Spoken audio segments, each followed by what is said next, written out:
Tertúlia. Boa tarde a todos.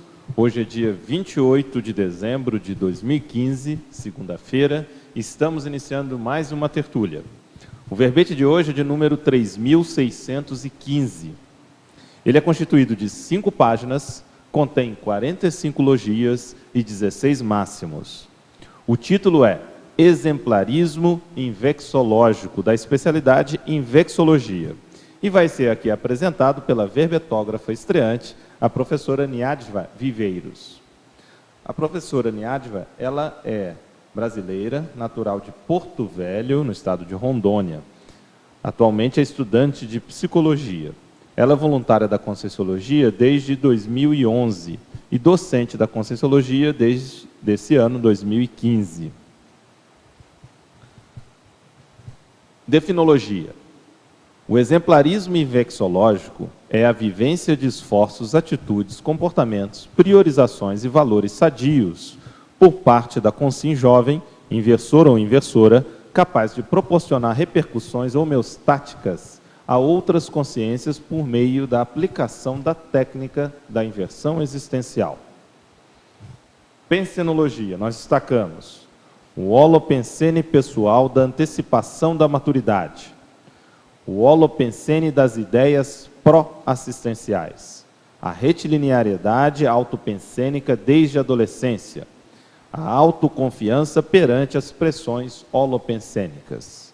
Na fatologia, chamamos atenção para o exemplarismo invexológico, o posicionamento do inversor quanto às patologias referentes ao porão consciencial, a personalidade rígida do inversor provocando repercussões no grupo de amigos da escola ou faculdade.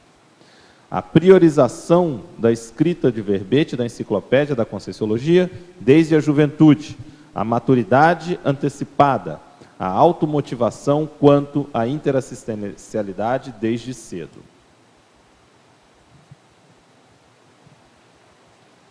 Na parafatologia, destacamos o parapsiquismo avançado desde a adolescência, a moral extrafísica do inversor, a observação da vida intrafísica de inversores existenciais pelas consciências intermissivistas, o objetivo de aplicação da técnica da INVEX na próxima ressoma. A divisão detalhismo contém 25 seções. E na remissologia, nós destacamos os seguintes verbetes: exemplarista evolutivo, função do intermissivista, Greenvex, ortoexemplo desafiador e posicionamento invexológico. A frase enfática: o exemplarismo invexológico otimiza a consecução da PROEX, repercutindo homeostaticamente em prol da antecipação da condição de mini-peça lúcida do maxi-mecanismo interassistencial. Questionologia. Você, leitor ou leitora, aplicante da técnica da INVEX, mantém constante qualificação do exemplarismo pessoal? Não sendo inversor, já parou para pensar no exemplarismo invexológico enquanto condição otimizadora da proexis? Deseja almejar essa condição na próxima vida? A bibliografia específica. Nós temos aí 2 referências. E na mega-análise elaborada pela equipe da Enciclosapiens, nós temos os seguintes tópicos: teática, atitudes, vivência, verbação, disciplina, motivação, lucidofilia, priorização, maturidade, precocidade, voluntariado, invexopensenidade, auto-organizaciologia, responsabilidade, autodesempenho, comportamentos, posicionamento, parapsiquismo, exemplologia e invexologia. Bom, professora Niadva, nós temos por hábito pedir ao verbetógrafo que coloque os motivos ou razões que levaram a escrever o verbete antes de nós entrarmos aqui nas questões, tanto dos teletertulianos quanto dos tertulianos aqui presentes. Você poderia então colocar para a gente o que fez a motivação para escrever esse verbete? Primeiramente, boa tarde a todos, né? Tertulianos e teletertulianos também, todo mundo que está aí assistindo. Bom, exemplarismo invexológico, a minha motivação de escrever esse verbete foi a seguinte: eu sempre parei para pensar, de alguma forma, qual seria o efeito de um exemplo positivo na vida das pessoas. Então, assim, eu conheci a Conscienciologia lá em 2005. E nessa época, eu fiz o CIP, que era o curso integrado de Projeciologia. E eu tinha 9 anos de idade. Então, desde lá, assim, eu comecei a perceber o efeito que tinha, por exemplo, ter uma criança fazendo um curso que de maioria só tinha adultos, né? E tinham mais 2 crianças na sala, que também foi interessante, assim, na época. E eu consegui perceber justamente o efeito que tinha isso. Então, assim, eu fui crescendo. Aí, com 14 anos, eu comecei a voluntariar, né, no IPC também, lá em Manaus, na época. E eu também conseguia perceber o efeito do exemplo, né, no voluntariado. E isso também se expandia assim, para a minha rotina, né, para a minha interação com os meus amigos, com os meus colegas da escola, né, tudo isso. Então, assim, a partir do momento que eu comecei a aplicar a técnica da inversão existencial, isso se expandiu, né, a questão do exemplo, porque eu comecei a ver mais tecnicidade naquilo que eu estava fazendo. Então, se relacionava também assim, o efeito que tem o aplicante, né, o inversor, e os exemplos positivos que isso pode acarretar para os outros, seja no grupo da família, seja para os amigos, né, e todas as outras formas de manifestação também. Perfeito, muito bom. Ok, vamos aqui iniciar as questões dos teletertulianos, começando por questões vindas de Curitiba, aqui no Paraná. A verbetógrafa, professora Niadva. Pensenologia, página 11, última linha. Quais sugestões e dicas para a manutenção da autoconfiança perante as pressões holopensênicas que o inversor, principalmente jovem, sofre? Bom, essa questão da autoconfiança perante as pressões holopensênicas não é uma questão fácil. Por quê? Porque, assim, diariamente, todo tempo, né, desde que a gente nasce, nós estamos sujeitos a todo tipo de interação com as pessoas. E, a partir do momento que isso acontece, nós estamos sujeitos às pressões sociais. Então, assim, muito do que a gente vai crescendo, que a gente vai interagindo, e quem nós somos, é decorrente disso. Então, uma dica assim, para a gente ter essa autoconfiança é justamente você se posicionar e ter muita autopesquisa, no sentido de você conseguir entender o que eu realmente gosto. Né? Se você tem afinidade pela técnica da inversão existencial, quais são os fatores assim, que me motivam até isso, a agir dessa forma? Então, assim, eu acho que a maior dica seria justamente a autopesquisa, porque a partir do momento que você se conhece, você consegue se posicionar perante qualquer tipo de grupo, né? Perante qualquer tipo de pressão. Então, por exemplo, se você está num grupo de amigos e todo mundo faz determinada coisa que você não gosta, que você não acha positivo, que aquele tipo de manifestação não é interessante para você, se você se posiciona, se você sabe a forma que você realmente pensa, isso não vai fazer diferença, porque você naturalmente já vai ter o seu posicionamento inicial. Acho que essa seria... Excelente. A gente vê também muito essa questão da pressão social.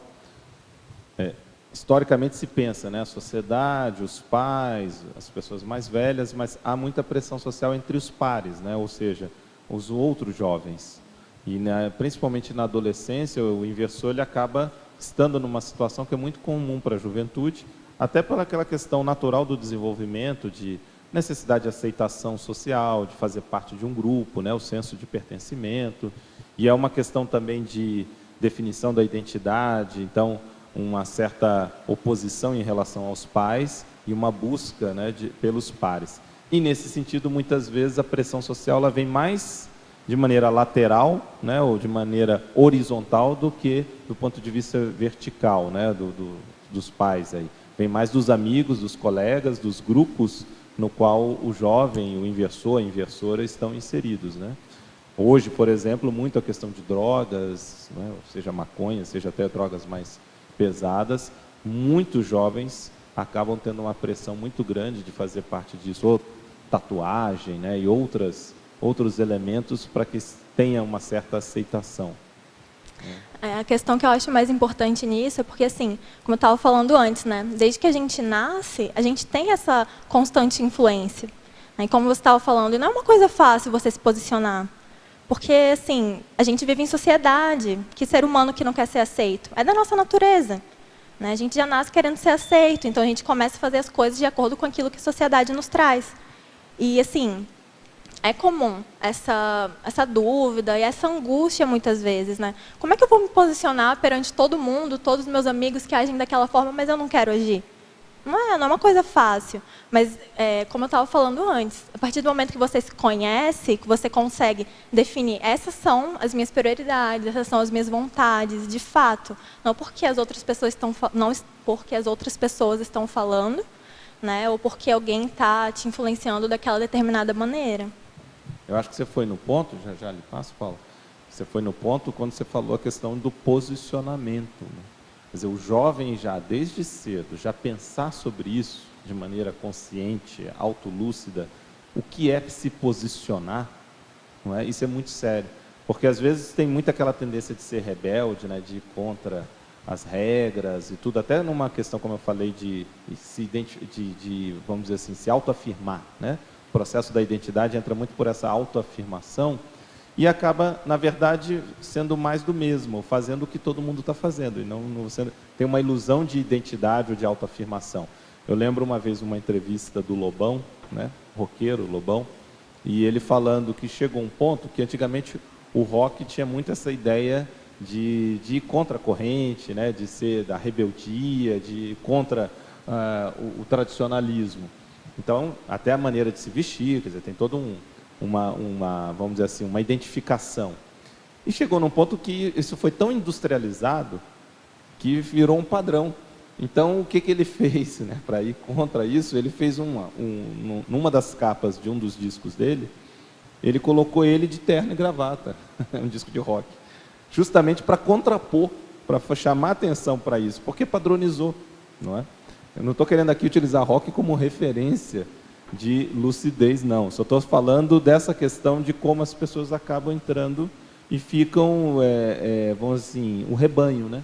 Mesmo naquilo que seria a pretensa rebeldia e questionamento, acaba entrando nisso, né? Eu acho que cabe assim também aos jovens em geral, né? Eu também me coloco nisso porque eu também sou jovem. Então, assim, essa rebeldia, por que eu tenho essa constante necessidade de ser rebelde, de agir de forma assim que eu estou indo contra o que os meus pais estão falando? Não, assim, eu não estou falando que a gente tem toda hora que falar ok para tudo que os nossos pais falam, não. Eu acho que o ideal seria a gente agir de maneira crítica, né? E você parar para refletir acerca do que está sendo mostrado para você, do que está sendo apresentado. E isso não significa você ser rebelde, não significa você querer se posicionar, colocar o pé no chão, assim, não é isso e pronto. Né? Até porque, a partir do momento que a gente usa essa rebeldia, a gente não vai conseguir, de forma alguma, falar o que a gente realmente quer para as pessoas.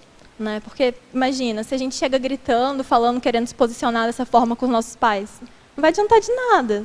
Por quê? Porque eles só não vai, por exemplo, te deixar mais para baixo ainda, porque você está querendo ser um exemplo, está querendo colocar sua posição, mas de uma forma mais grosseira.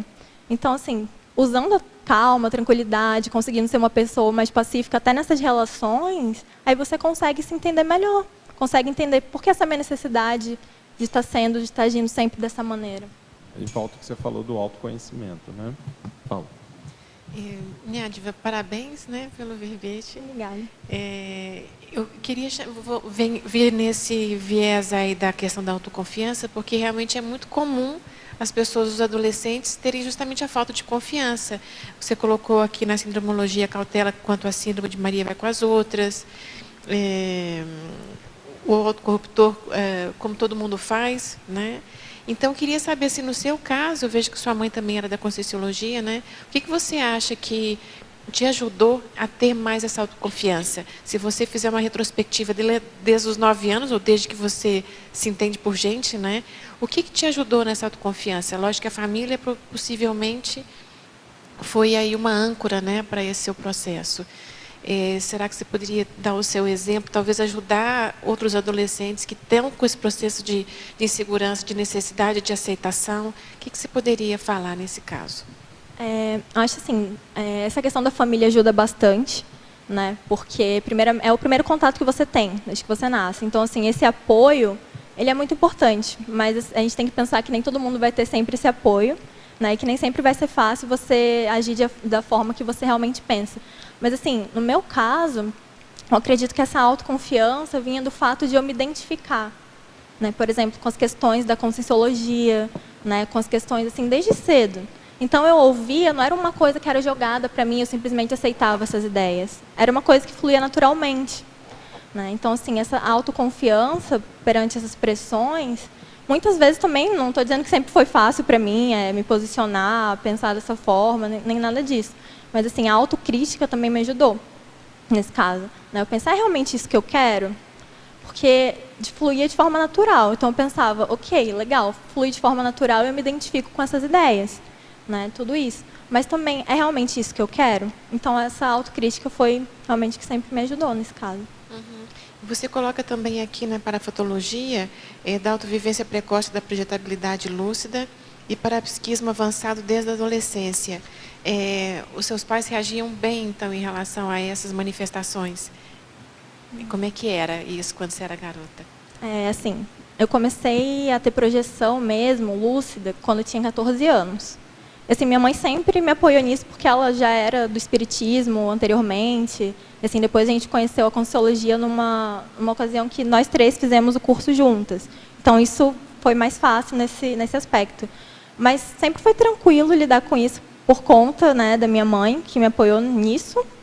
E, assim, porque também, naquela época que eu tinha 14 anos, ela sugeriu para mim, filha, você não quer fazer o curso? Aí eu fiquei, não, esse negócio chato, não estou a fim de fazer. Aí, naquela mesma semana, eu comecei a ter, tipo, várias projeções, né, várias experiências parapsíquicas, que eu fiquei assim, o que é isso? Eu preciso entender o que eu estou passando. Aí foi isso que me ajudou, essa autoconfiança, né, que me ajudou a realmente querer. Porque se não fosse a minha vivência, ela poderia ter falado 1000 vezes para eu fazer vários cursos, para eu me especializar em quantas coisas fossem, que não ia adiantar de nada. Isso que é aporte, né? Teve um belo conjunto de aportes aí. Fatologia, página 11, nona linha. De que modo funciona na prática a predisposição assistencial geradora de sincronicidades? Qual o seu mecanismo de ação? Bom, essa predisposição interassistencial geradora de sincronicidades, eu coloquei mais por uma vivência pessoal, né, que se dá pelo seguinte: a partir do momento que eu estou mais predisposta assim, à questão da interassistência, né, ajudar outras pessoas, eu comecei a perceber que eu começava a ter mais sincronicidades. Então, assim, era o meu amigo que estava pensando em mim na mesma hora que eu mandava recado, mensagem, né? Então, assim, pessoas que estavam lá do outro lado do país começavam a falar comigo, justamente por essa questão da predisposição interassistencial. Se dá na prática a partir disso.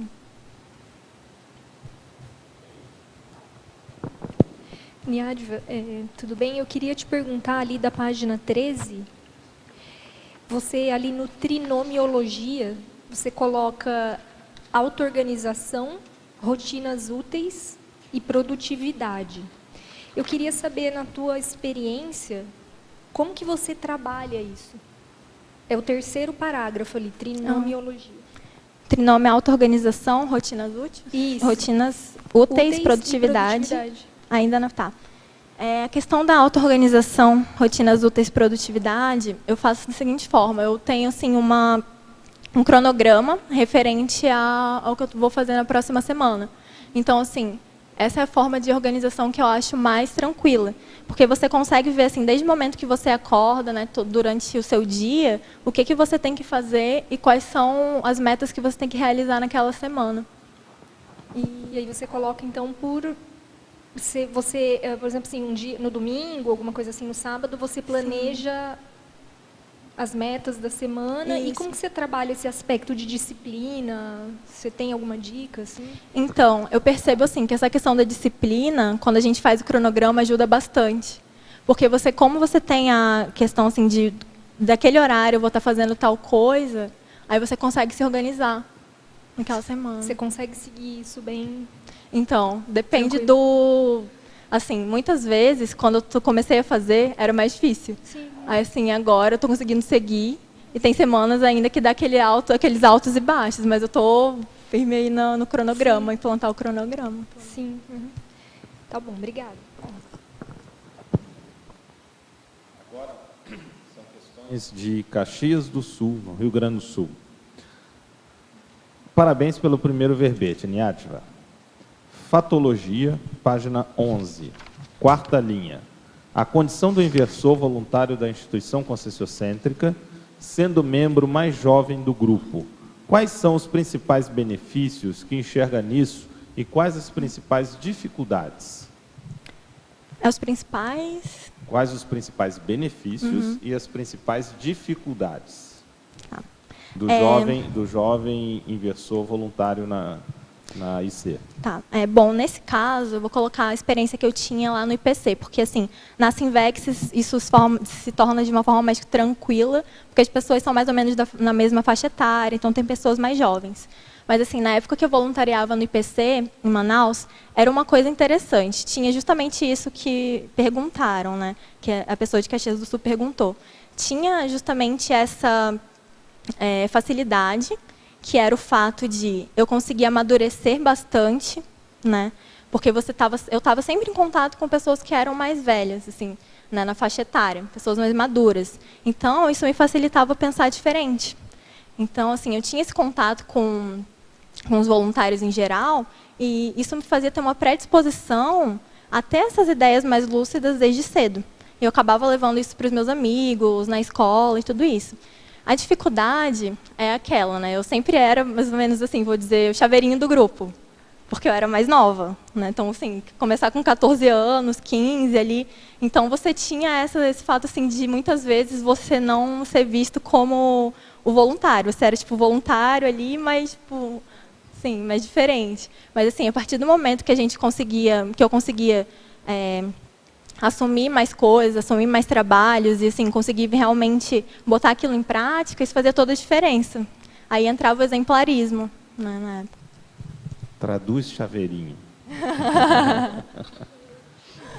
Seria... É o café com leite?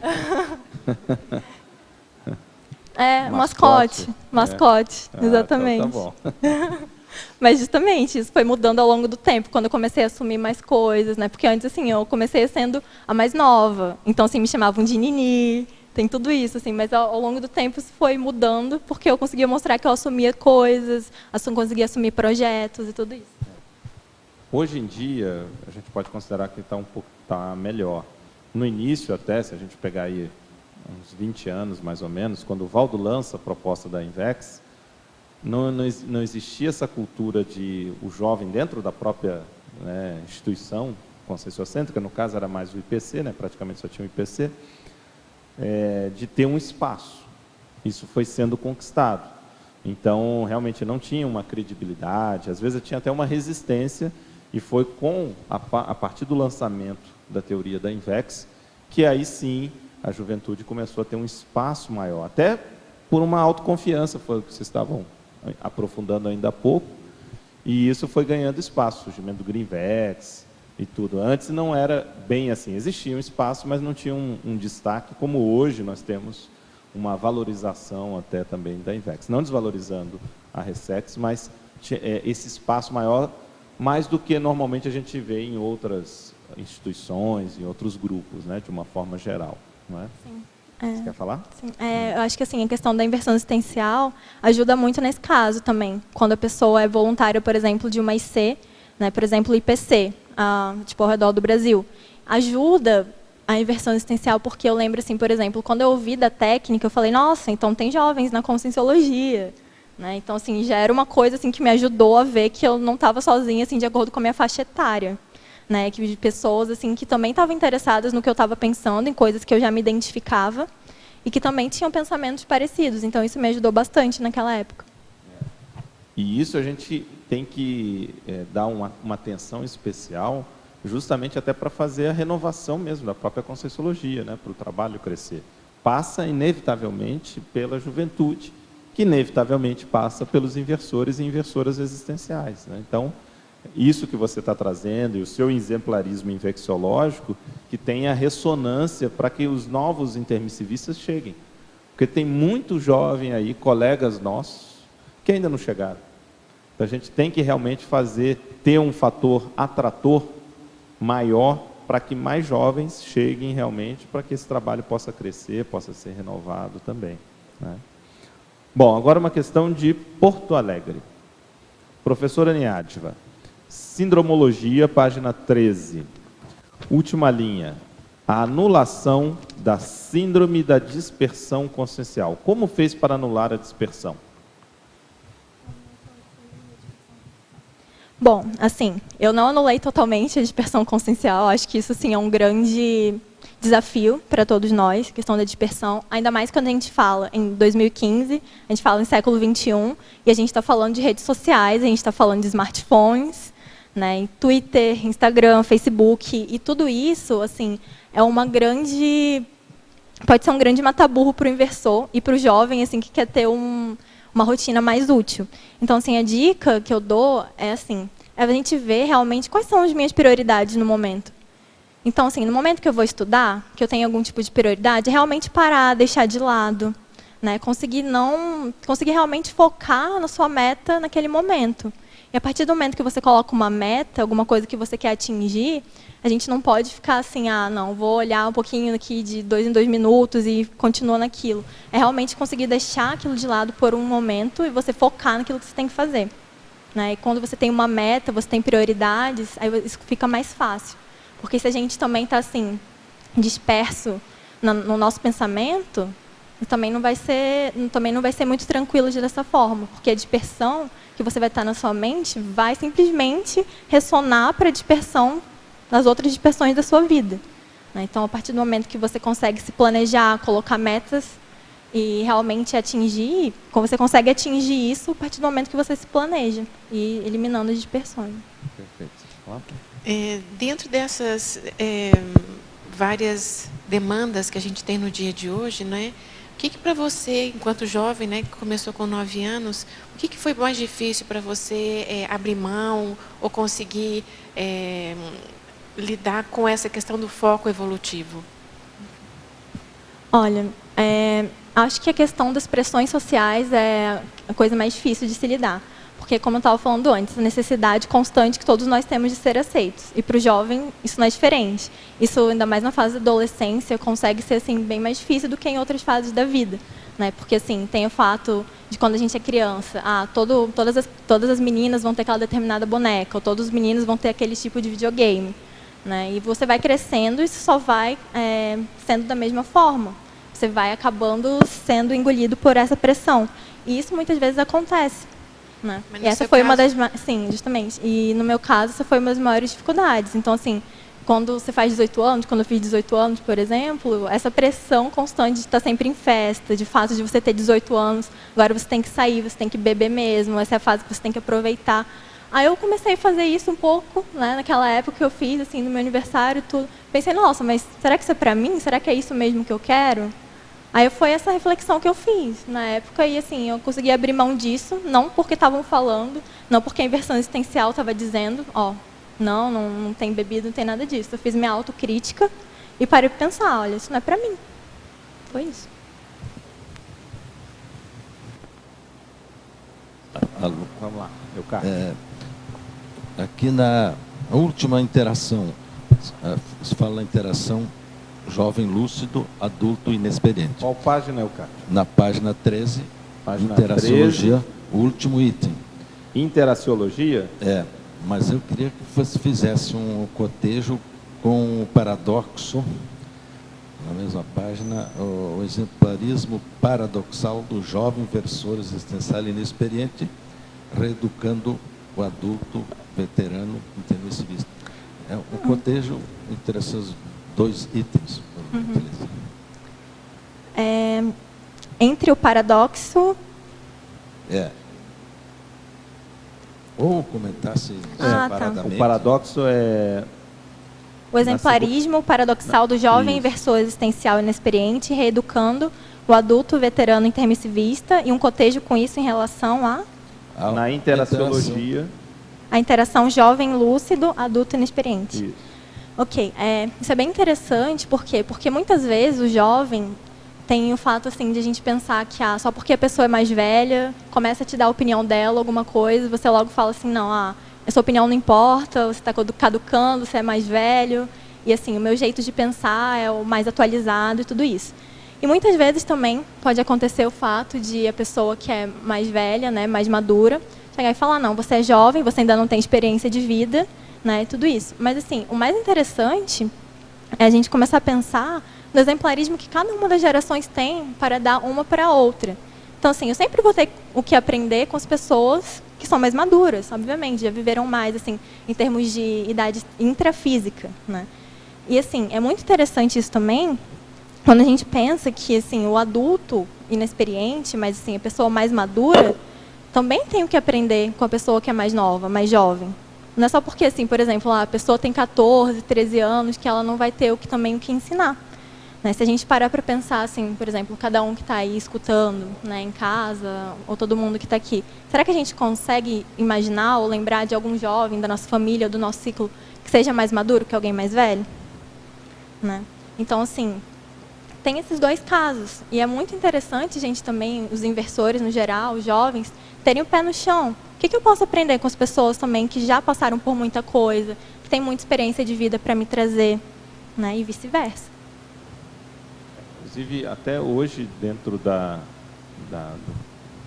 própria Invex, como já tem alguns anos, né, já tem mais de década, a proposta e inversores, esse contato de gerações de inversores, você até fala aqui, num determinado momento, né, da Invex ou geração, esse contato de inversores da primeira geração, da geração atual, isso é muito importante como troca também, né?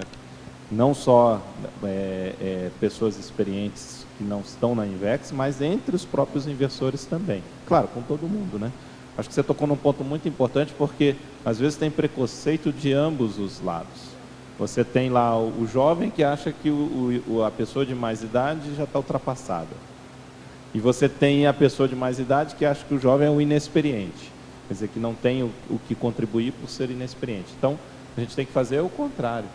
Quer dizer, ter uma visão traforista e ver o que cada um pode trazer de benefício, né? de contribuição. Né?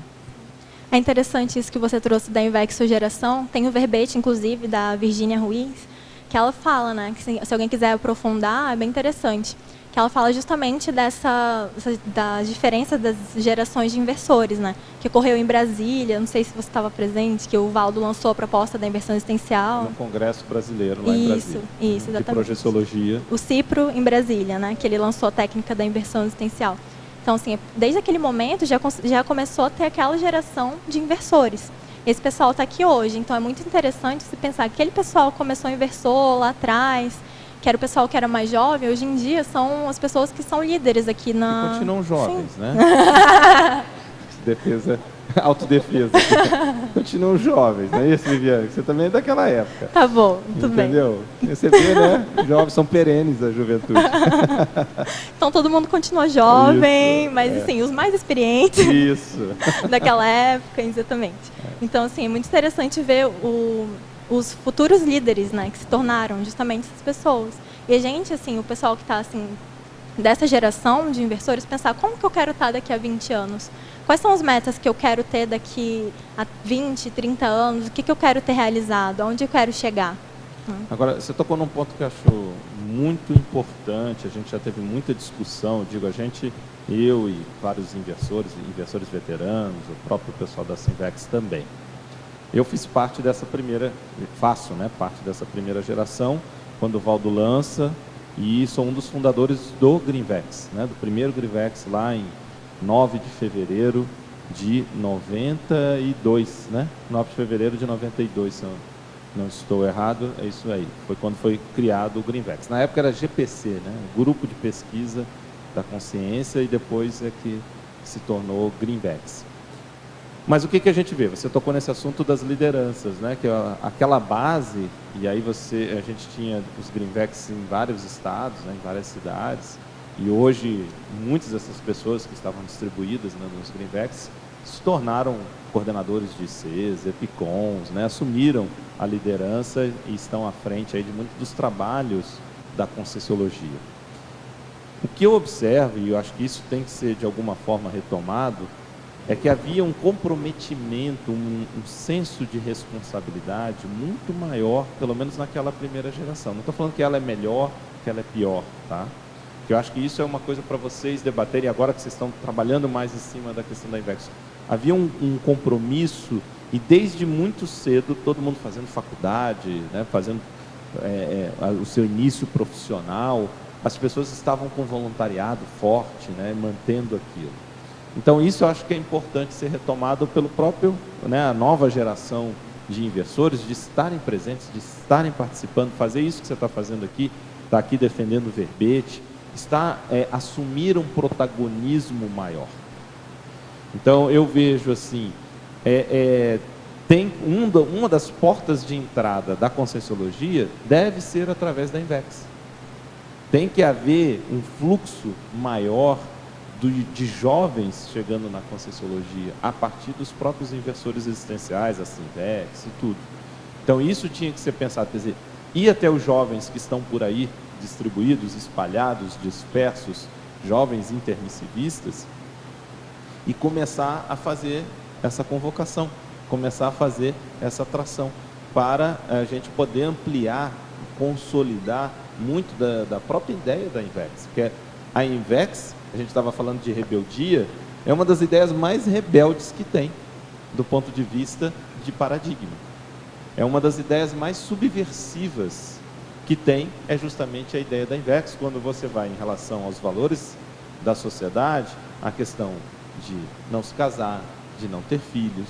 A Invex não se reduz a isso, mas priorizar a evolução, priorizar a programação existencial e a partir daí considerar esses critérios. Então, é uma das coisas que tem realmente de maior rebeldia dentro do tradicionalismo, do convencionalismo, é haver ponto da Invex, da inversão existencial.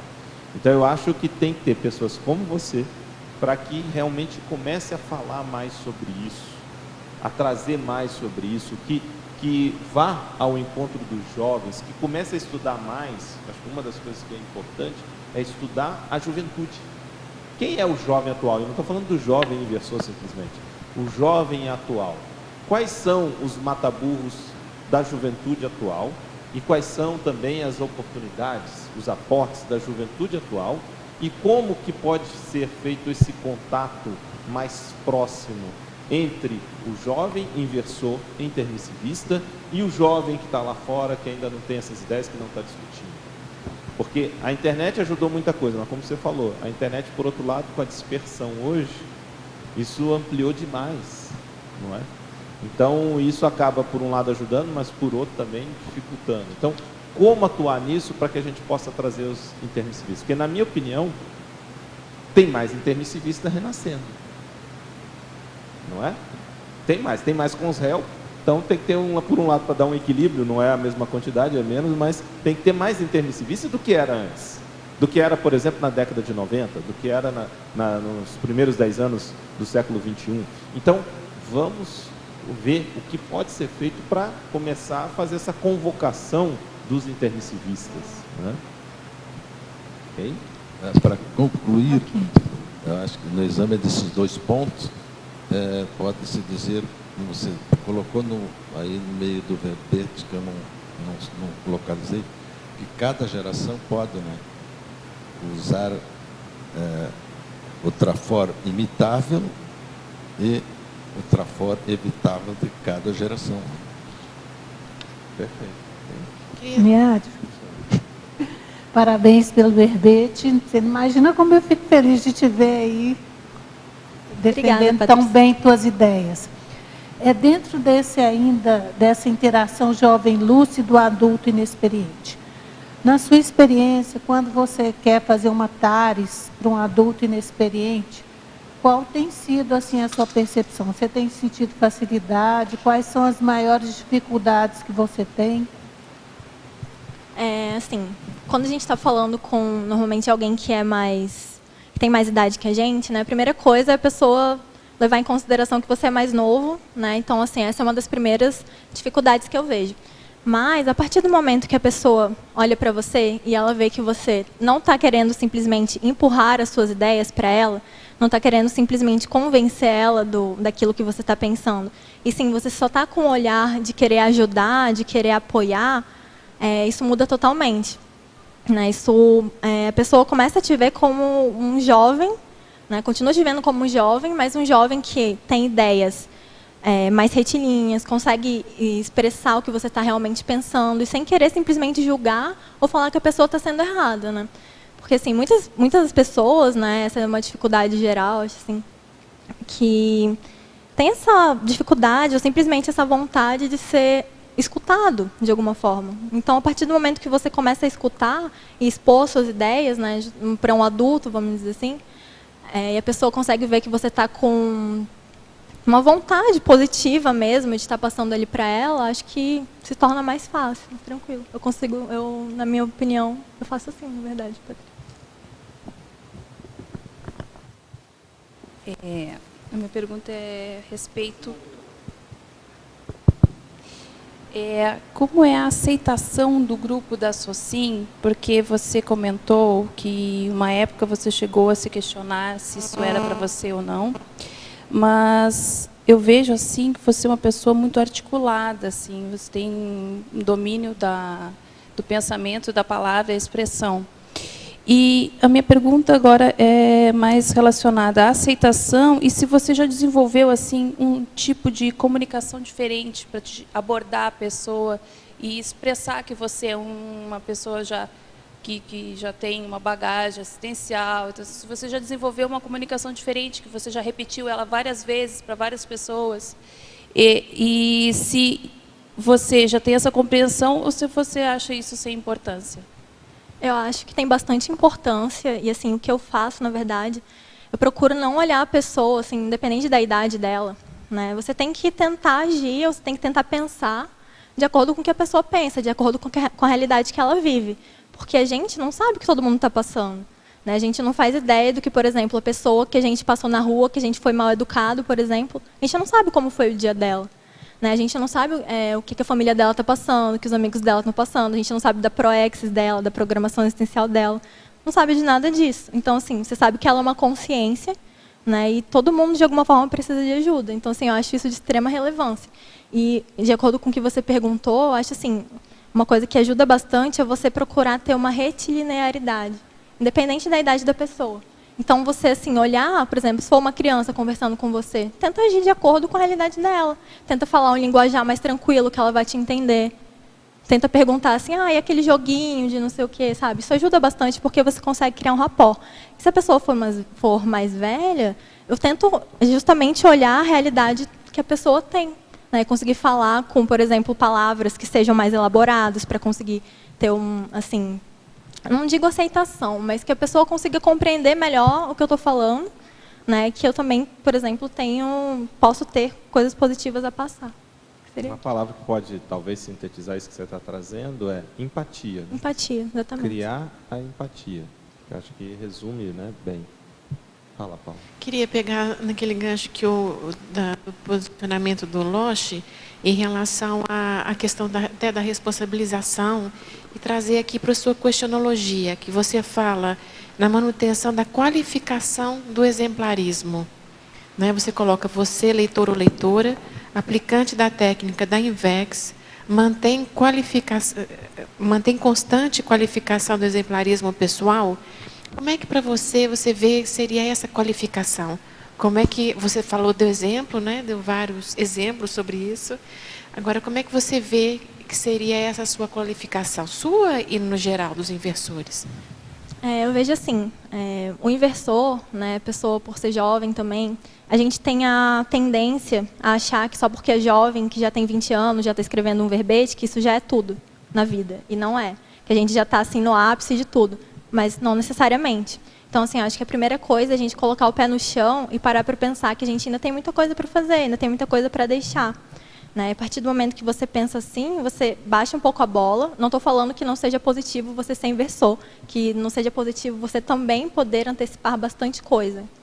Eu acho que com certeza. Mas, assim, a partir do momento que você coloca esse pé no chão e consegue pensar assim, eu ainda tenho muita coisa para realizar, você consegue estar em constante qualificação desse exemplarismo. Então, não vai ser assim, dei um exemplo positivo aqui, mas o que eu posso qualificar nisso?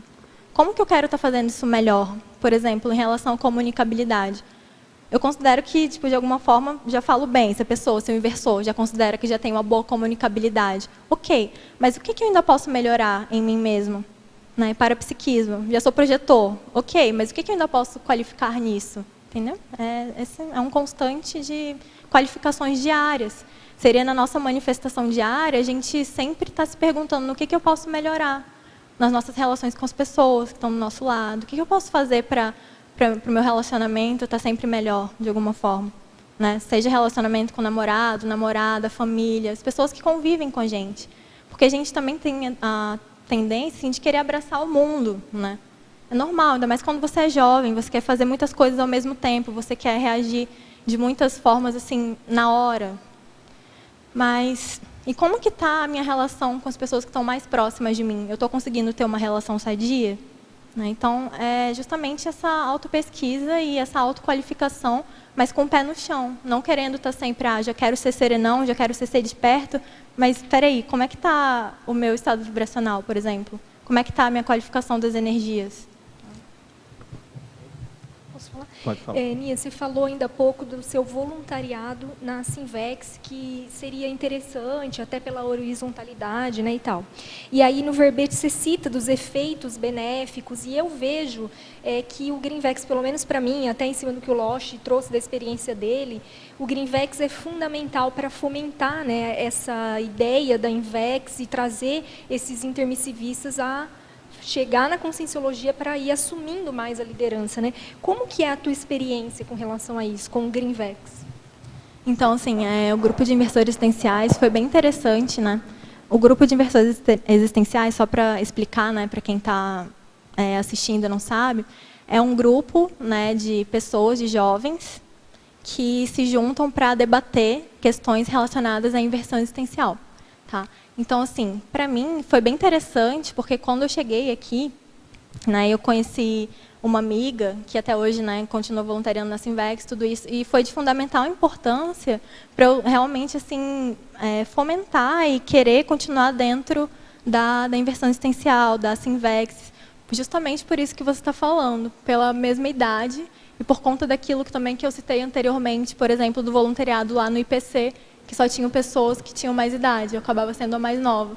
Então, assim, o fato de a gente conseguir interagir com pessoas que sejam mais ou menos da mesma idade, isso faz toda a diferença, porque a gente vive coisas parecidas, a gente está na mesma geração. E você acha que o que poderia ser feito para chegar a pessoas mais jovens? Porque eu já vi relato aqui em Foz de pessoas que chegaram em atividades até da Sinvex, mais novas, né, que você, e a pessoa não fica porque exatamente ela não se sente assim pertencente, porque não tem muito mais pessoas da faixa etária dela, né? Você tem alguma ideia? Você já pensou sobre isso? Você é voluntária lá da Sinvex? Não sei, você acha que poderia ser feita alguma ação prática para tentar motivar mais, né, as pessoas a chegar nessa faixa etária? Eu acredito que o pessoal da comunicação, né, da Sinvex, eles já estão justamente pensando nisso.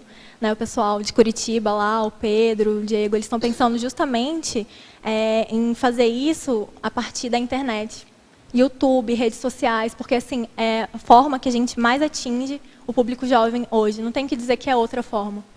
Porque assim, todo mundo, né, as pessoas da nossa idade, está toda hora com smartphone. Então, assim, o WhatsApp toda hora chegando notificação. Então, a melhor forma de atingir esse público é justamente essa. Então, acho que teria que ter uma grande, assim, um trabalho bem grande em cima disso, sabe? Não uma coisa assim que fosse só passageira, mas uma coisa profissional que se relacionasse às redes sociais como um todo. Agora, questões de Curitiba. Parabéns pelo verbete e pela estreia. A verbetógrafa, Crescendologia, página 13, o Crescendo, Planejamento, Max Planejamento. Poderia explicar como realizá-lo? Qual a principal diferença entre ambos? Bom, o Crescendo Planejamento, Max Planejamento é o seguinte, quando a gente fala em planejamento, a gente está falando no que eu estava citando antes, que é, por exemplo, você planeja a sua semana, você planeja o que você vai jantar amanhã, você pode planejar com quem você vai estar na tarde de amanhã, por exemplo. Isso é um planejamento. Você pode planejar, você pode planejar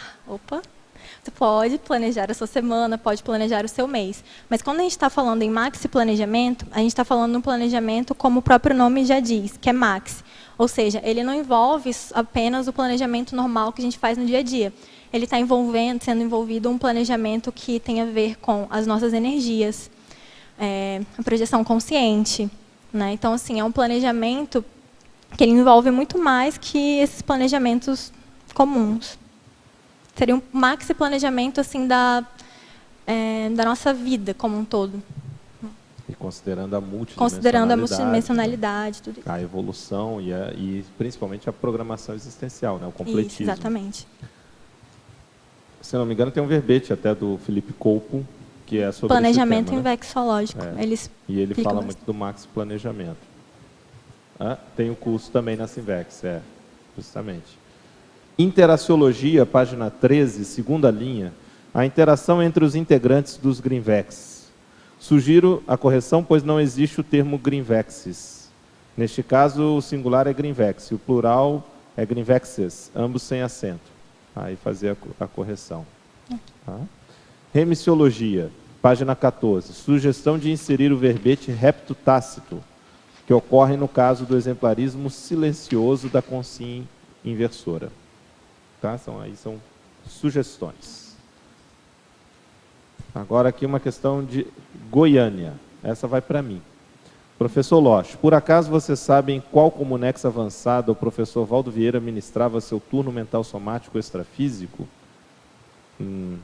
Isso fica complicado falar em qual e qual delas. Né? Interlúdio, de vez em quando, eu sei que ele dava uma passada, agora não dá para fazer essa afirmação. Infelizmente, não sei lhe dizer. A verbetógrafa, agora para você novamente, Nádiva. Interaciologia, página 13, final da quarta linha. Poderia relatar a interação entre os jovens intermissivistas com o grupo da SOCIM? Acho que é um pouco do que a gente até estava tratando. Ainda. Jovens intermissivistas com o grupo da SOCIM? Da SOCIM. Seria justamente a gente, enquanto inversores, né, a gente pensar assim, que a todo momento a gente está em interação com os nossos grupos, né, grupo de amigos e tudo isso. E eu acho que essa interação é muito importante, porque justamente no grupo, né, que a gente diz da SOCIM, da sociedade como um todo, que vão estar os novos intermissivistas. Então, seria a gente conseguir interagir, né, e conseguir colocar as nossas ideias para esse grupo como um todo. Como é que era essa interação com os seus colegas, por exemplo? Como é que eles reagiam, assim, de maneira geral, não é? Você fala desse exemplarismo, eles reagiam positivamente, os seus colegas, eles ficavam curiosos, queriam saber, como é que funcionava assim no geral? Assim, no geral, eu sempre não conversava muito com os meus amigos acerca de conscienciologia, nem, não coisas assim mais profundas da conscienciologia, nem nada disso. Mas o que eu via que acontecia bastante era, por exemplo, as pessoas chegarem para mim, desde o terceiro ano, segundo lá, nossa, mas você é tão calma, né? Nossa, mas você tem um jeito assim mais tranquilo, você consegue escutar a gente, é legal conversar com você. Né? Isso eu sempre escutava. E falavam assim, nossa, tem um jeitinho de psicóloga. Sempre falaram isso bastante, assim. Então, tem muito a ver justamente com, acho que com a forma que o inversor acaba tomando naturalmente. Né? Você acaba sendo exemplarista em várias coisas. Então, assim, como a gente até citou, o exemplo, ele não precisa ser gritante. Você não precisa chegar berrando que você está dando um exemplo positivo para as pessoas. O exemplo, ele fala naturalmente, ele fala por você. Então, assim, muitas vezes é simplesmente você chegar, a pessoa está muito estressada, muito, assim, nervosa, tipo, por exemplo, prova, alguma coisa assim, que tinha na escola. Todo mundo nervoso, gente, relaxa, vai ficar tudo bem, se você estudou, vai ficar tudo bem. Então, assim, tem muito a ver com isso, né, os exemplarismos do dia a dia mesmo. Eu via dessa forma. Agora é uma questão de Santa Catarina. Professora Niadva, parabéns pelo verbete encorajador. Parafatologia, página 12, final da terceira linha. A recuperação dos cons magnos, ainda na adolescência. Poderia aprofundar como foi, na sua experiência, o processo de recuperação dos cons magnos? Se utilizadas, quais técnicas foram aplicadas? Recuperação dos cons magnos ainda na adolescência. O que me ajudava bastante em relação à recuperação dos cons era assim, eu fazia bastante cursos da conscienciologia, né? Assim, nessa época eu fiz bastante, principalmente entre os meus 14 e 17 anos, foi a época que eu mais fiz cursos. Não assim, porque, como eu estava falando anteriormente, não porque minha mãe era da conscienciologia e ficava me falando para fazer, não foi nunca por conta disso, foi sempre porque eu quis e eu me interessava pelos assuntos. E isso me ajudou bastante, né, a fazer bastante cursos. Me ajudava bastante a assistir tertúlias também, né? Em relação à recuperação de cons também, a projeção consciente me ajudava bastante. né, eu consegui me projetar, justamente trazer essas ideias, né, do extrafísico para cá. Eu tinha bastante projeção, naquela época, principalmente que eu comecei a fazer todos esses cursos, eu tinha bastante projeção. Então, me ajudou também. É isso. Ok. Agora uma questão daqui de Foz do Iguaçu. Professora Niadva, poderia falar um pouco mais sobre o inversor participar no GreenVex e a relação com o tema do verbete? Isso aqui está pegando, né? GreenVex aí, Participar no GreenVex. E a relação com o tema do verbete, quer dizer, exemplarismo infecciológico e a participação no GreenVex. Claro, é assim, o exemplarismo infecciológico na questão do GreenVex, né, do grupo de inversores, é muito importante em relação ao exemplarismo que nós, né, enquanto cada um de nós vai dar para o grupo, né, no grupo e tudo isso, e também tem a relação, assim, como a gente estava falando, né, conversando sobre isso antes, cada um do grupo vai ter a sua experiência para passar, né, as suas vivências e a sua forma de pensar. E não é porque a gente é da Conscienciologia, não é porque a gente é inversor que vai todo mundo pensar igual. Vai ter sempre assim, alguma coisa a mais a adicionar, jeitos, formas diferentes de encarar a realidade. Né? Então, assim, isso é muito importante de acordo com no grupo de inversores. Há também a questão do sinergismo, né? Porque o GreenVex ele propicia isso, ele possibilita você ter um somatório ali e aí acabar tendo um resultado melhor, né? Somando o que você está falando. Né? Temos aqui também uma questão de Porto Alegre. Professora Niadva, parafatologia, página 12, sexta linha. O objetivo de aplicação da técnica da INVEX na próxima ressoma. Pode falar sobre os instrumentos que devem ser usados pelas consciências que na próxima ressoma querem auto-aplicar-se a técnica da INVEX? Assim, para quem é reciclante, né, porque assim, a técnica da INVEX você pode optar por começar a aplicar até os 26 anos de idade. Então, assim, a partir dos 27, né, se você ainda não é inversor, aí você teria que optar pela técnica da reciclagem existencial. E nesse caso, eu considero assim, que para você conseguir, você tem que pensar a partir do momento que você tem que realizar. É porque é um pouco complicado você pensar assim, na próxima vida já começar a se planejar. Eu acredito que você tem que primeiro começar a pensar nessa, né, realizar a sua programação existencial e a partir disso começar a pensar também no que você gostaria de planejar ou executar a INVEX na próxima. Mas tem uma questão aí que pode ajudar também, é que a pessoa ela já começa a criar o holopensene. Então, se ela aplicar bem a reciclagem existencial nessa vida, dentro do que você está fazendo a convergência com o que você está falando, ela já vai criar realmente um holopensene da INVEX. Porque, vamos dizer assim, em síntese, as duas são técnicas evolutivas, quer dizer, para priorizar a evolução. Então, tanto é que você pode ter um reciclante que tem um desempenho muito maior do que um inversor. Não é? Quer dizer, ser inversor não é garantia de uma alta performance. Mas, se a pessoa já começar a pensar na questão da reciclagem e já estudar também a INVEX, quer dizer, ela já vai estudando tudo que tem hoje, leitura, tem as publicações, né, tem os livros sobre INVEX, tem o material, tem verbetes, como hoje é o caso, essa teletertuliana está fazendo isso. Então, isso já começa a formar o holopensene pessoal, quer dizer, começa a entrar no holopensene pessoal essa ideia ou esse holopensene da INVEX. Isso tudo contribui para que no futuro, na próxima vida, ela já tenha, vamos dizer assim, isso mais otimizado. Outra coisa que pode ajudar também é ela ver o que fez nessa vida atual ela perder a possibilidade da inversão. Isso é uma questão que ela pode se fazer. Porque nós, mesmo naquela época, na década de 90, nós tivemos casos de pessoas já até com idade avançada que foram consideradas inversoras inconscientes. Até aquele momento, quando o Valdo lança a teoria da INVEX, o Walter, não, essa pessoa aqui, ela é uma inversora, já seria uma pessoa veterana, e tinha feito a INVEX de maneira instintiva, intuitivamente.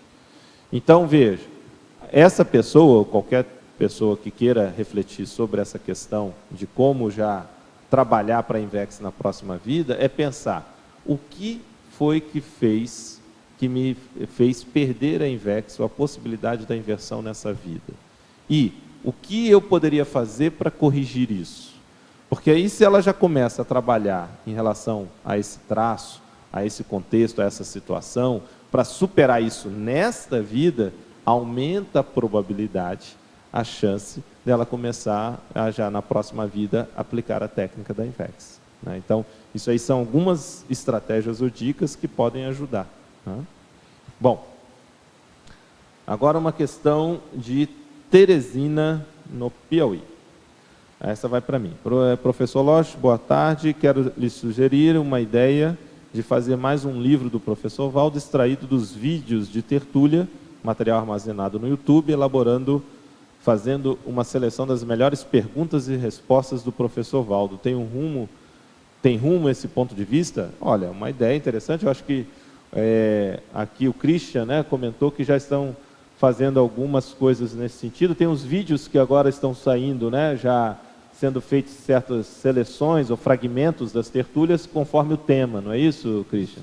Pode falar. Isso, Losch. A gente tem recebido indicações dos teletertulianos, né, o que eles acham mais importante. A gente tem elencado essa listagem, tem selecionado esses melhores momentos e publicado no YouTube os melhores momentos das tertúlias. Tem um canal, acho que é Tertuliário, né? É o canal Tertuliário, dentro do canal.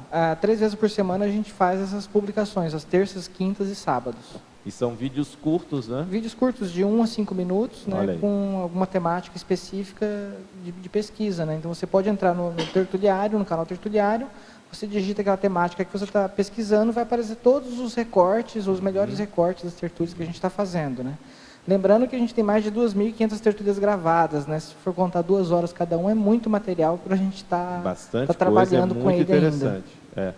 Já aproveitando o ensejo, eu acho assim, ó, isso que nosso colega lá de Teresina está colocando, é pertinente até também como livro, ele de repente pode até ajudar nisso no futuro, que realmente é um trabalho aí de muito tempo, né? Pode ser temáticos, livros temáticos, depois de pegar essas perguntas e colocar no papel. Mas uma coisa que eu acho interessante era hoje já tem tecnologia para isso, e com isso que vocês estão fazendo desses recortes temáticos, um índice em que as pessoas pudessem lá digitar, por exemplo, ProEx. Apareceriam todos esses vídeos em que o Valdo fala alguma coisa sobre ProEx, por exemplo. Aí digita lá cosmoética ou incógnito, não é? Fala lá de um amparador específico, transmentor, e aí aparece todos os vídeos e tal. Hoje tem tecnologia para fazer o índice pelo vídeo. Então isso aí tem um voluntário lá de São Paulo, Dênio, acho que de repente seria legal vocês conversarem. Isso vai ser o máximo. Se a gente puder ter isso, chegar lá, digita e aparece todos os trechos que falam daquela temática, é fabuloso. E tem tecnologia, e vocês já estão fazendo o mais pesado, o mais difícil, vocês já estão fazendo aí também. Né? Só um comentário, uma outra forma de mineração desse dado que a gente está fazendo por temática é o registro que nós temos desde 2008 das perguntas enviadas via online para a gente. Então, a gente determina ProEx. E dá um find nesse arquivo em um Word de ProEx. Então, você vai ter 1.500, 2.000, 3.000 entradas. Aí você vai ter que catalogar ou escutar a tertúlia, verificar o que entra, o que não entra, o que... Mas o Dênio, se eu não me engano... Mas isso aí parece mais interessante. O Dênio tem a tecnologia, você pega lá uma tertúlia de 2 horas. Você consegue colocar o índice durante a tertúlia de todos os temas que você quer. E aí você clica lá, e aí vai para o trecho da tertúlia que fala daquilo dali. Entendeu? Então, isso também poderia ser feito para você ter um grande banco. Conversa isso aí, de repente, com o Leandro e o Dênio lá de São Paulo. Não sei se o Dênio está assistindo, nessa hora deve estar trabalhando, não é todo mundo que tem essa aqui, né? Essa condição aqui, está aqui, a gente aqui agora nesse momento. Mas o Dênio tem essa tecnologia, ele é voluntário lá do IPC de São Paulo. Tá bom? Show. Quer perguntar? Vamos lá. Dei pelo verbete. Eu queria saber da sua experiência, da sua convivialidade na SOCIM, com seus amigos, amigas, familiares, enfim. Qual que é o desafio maior para você em termos de pressão? Por exemplo, com relação a casamento, ter filhos, para frequentar lugares que você não gosta, para usar drogas. Qual dessas pressões da SOCIM que para você considera mais desafiadora? Eu acho assim que não só para mim, mas eu considero assim para a mulher, né, no geral, e assim para as inversoras, eu acredito que a maior dos desafios mesmo, como você estava trazendo, é a questão da antimaternidade e a questão do casamento. Né? Porque desde pequena, né, todas nós, né, no geral, somos ditas assim, ó, você tem que nascer, crescer, reproduzir e morrer. Então, assim, a partir do momento que você se coloca na posição de, ó, eu não quero ter filhos e não necessariamente eu preciso casar para ser feliz, né? Porque desde sempre, né? Então, assim, os desenhos animados, eles dizem que, né, os desenhos que a gente assiste desde pequeno, vai ter sempre um príncipe encantado que vai te levar num cavalo branco e você vai ser feliz para sempre. A novela, geralmente, é um casamento. Exatamente. Já repararam? Quer dizer, isso é tão, pegando aí, complementando o que você está falando, né? Tão forte isso, que é sempre o the end, né? No final feliz, era sempre o casamento. E colocam isso para você como se fosse assim, a coisa mais importante do mundo sempre. Então, assim, para você ser feliz, você tem que casar. Para você ser feliz, necessariamente, você tem que ter filho. Mas, assim, acho que cada um, né, tem que refletir e pensar. Eu preciso realmente disso? Por quê? Né? Acho que essa é a maior reflexão que a gente faz. Não simplesmente também, como eu estava dizendo antes, ó, porque a Invex diz isso. Mas desde sempre, qual foi o meu posicionamento e quanto que eu cedi a esse tipo de pressão? Porque, assim, principalmente, eu coloquei assim, mulher, porque eu sou mulher, e também porque eu vejo que a pressão quanto a isso acaba sendo maior, né, para as inversoras como um todo, e é um grande desafio. Acho que é isso. Onde? E mais uma aqui na efeitologia, o efeito da docência da conscienciologia do jovem inversor. Eu não sei se você já é docente, mas se for, se você puder falar um pouco da sua experiência, das repercussões na sua vida. Uhum. Eu sou docente desde esse ano, né? Eu me formei docente pela Reaprendência. E eu digo assim que durante a formação docente foi uma experiência incrível, porque assim, durante todas as aulas que eu dava e durante assim, o momento que eu estava dando aula, o momento de preparação da aula, foi muito importante para eu conseguir também me entender melhor, para eu conseguir desenvolver a minha comunicabilidade, né, parapsiquismo, tudo isso. Então, assim, a docência, para mim, durante a formação, eu não cheguei ainda a entrar em sala de aula, né, assim, propriamente dito. Acho que o primeiro ensaio mais ostensivo é aqui na tertúlia. Mas, assim... Está saindo muito bem. É uma estreante já com muita experiência, né, veterana, que eu falo, estreante veterana. Então, assim, durante esse processo de docência foi muito interessante, porque, como eu disse, ainda não entrei na sala de aula mesmo, mas durante todas as aulas treino, assim, durante a formação, dá para perceber que é totalmente diferente. Assim, você falar, porque você não está simplesmente falando sobre aquele tema. Quando a gente estuda, a gente começa a se perceber e ver todos aqueles temas mesmo de acordo com a nossa vida, com a nossa experiência. Então, é muito legal. Eu queria aproveitar o gancho para falar desse curso da Reaprendência. Eu vou dar uma aqui de Silvio Santos, né, quando ele indicava o filme. Eu não vi o filme, mas a minha mulher viu e indicava o filme, né? Mais ou menos isso. Mas eu comentei recentemente até com o William Klein, que era o antigo coordenador da Reaprendência, agora é o professor Rui. Mas eu comentei com ele o seguinte, frequentemente eu converso com muitas pessoas que vêm aqui, tanto de fora, pessoas daqui, e muita gente elogia esse curso de formação docente da Reaprendência. Muita gente sai muito satisfeito com esse curso e é assim, o nível de comentários positivos que chegam até mim é muito acima da média dos outros cursos. Esse é um curso que eu vejo mais as pessoas fazendo referência, muito satisfeitas e gratas com o curso. Com certeza. Então eu acho que vale a pena, por isso que eu estou brincando que eu não sou do Silvio Santos, porque eu não fiz o curso, mas como eu estou aqui todo dia no CAEC, né, tendo mais aqui contato com muita gente, isso é uma coisa que me chamou a atenção. Então ela está tocando nesse assunto, né, e eu acho que vale a pena aí quem quer desenvolver a docência, quem quer desenvolver a comunicabilidade também, né, de repente dar uma olhada nesse curso. O pessoal da Reaprendência está de parabéns, porque realmente o índice de pessoas que comentam do curso, ele é muito acima da média. Realmente, assim, durante toda a formação a gente percebe um campo que é instalado assim, por todos os parapedagogos, né? Então, assim, o pessoal da Reaprendência, para quem quiser, realmente é um curso que eu realmente indico, porque ele fez muita diferença na minha vida e eu acredito que para todos os colegas que fizeram curso comigo também. Então, a gente saiu, assim, né, no último dia da formatura, todo mundo muito feliz, todo mundo muito alegre, porque assim, foi um curso muito bom que a gente conseguiu realmente... acho que em termos de autoconhecimento, em termos de comunicabilidade e em termos da amizade que a gente conseguiu criar, né, entre a turma e todo mundo que fez parte do curso, e também a nossa amizade com os parapedagogos e a gratidão, né, que a gente pôde perceber, foi muito importante, realmente. Perfeito. Na perfilologia, volto a falar da personalidade exemplarista. Sobre os traços assim que você, na tua autopesquisa, o que você acha assim?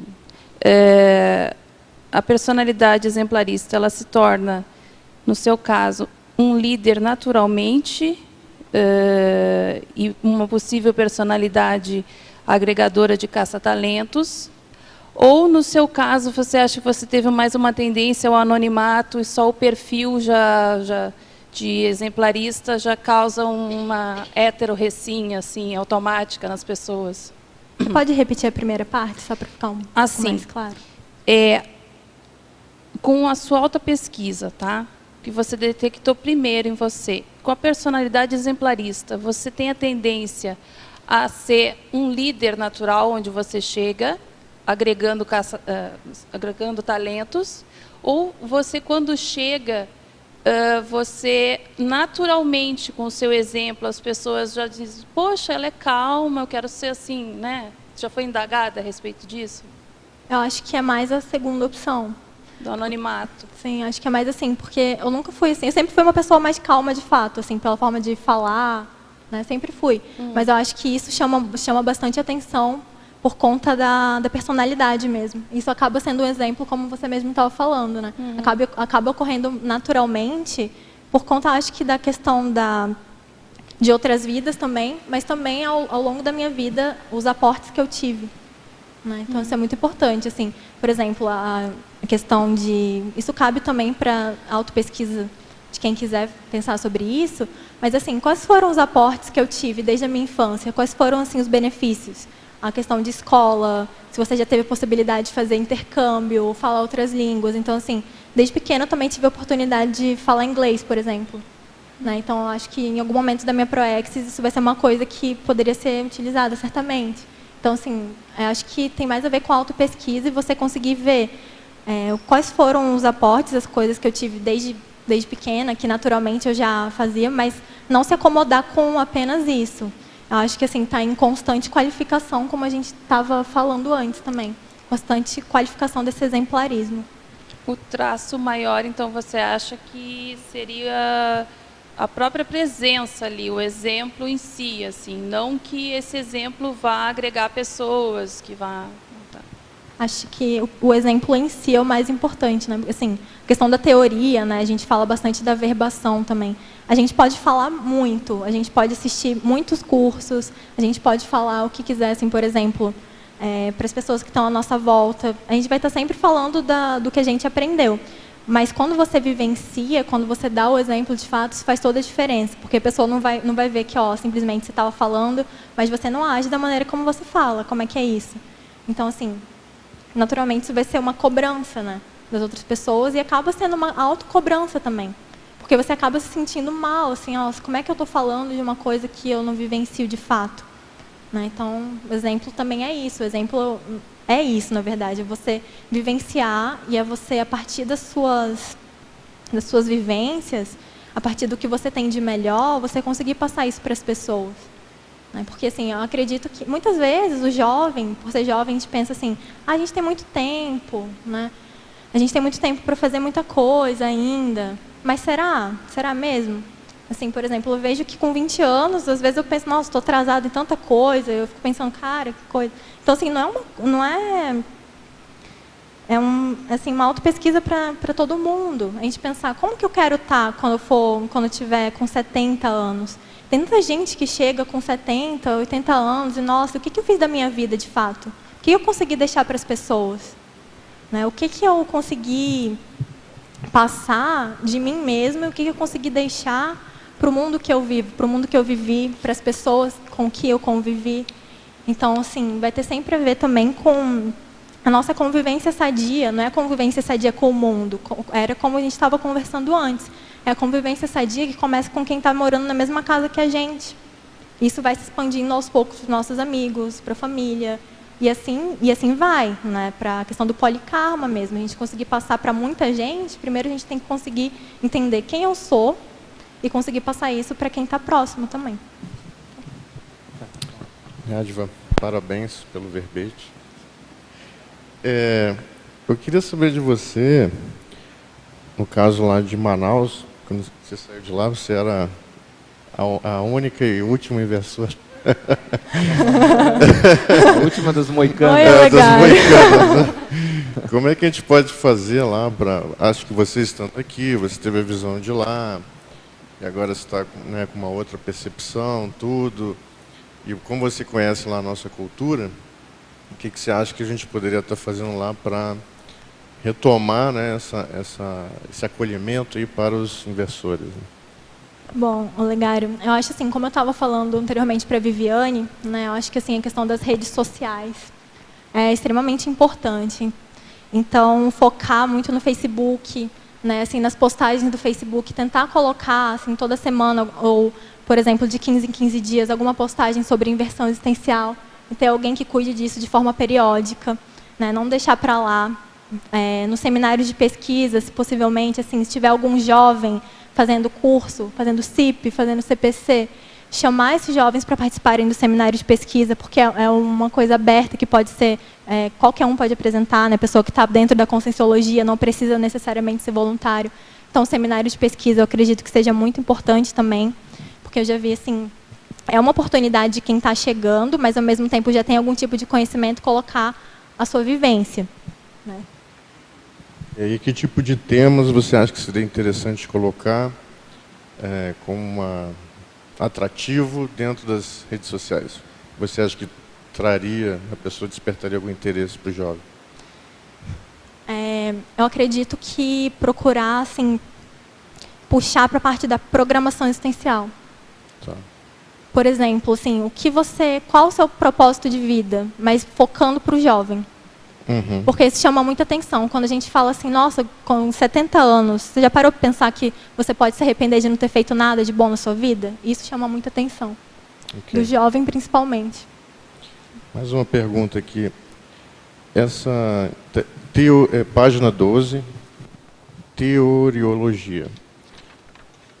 Não, desculpa, tecnologia.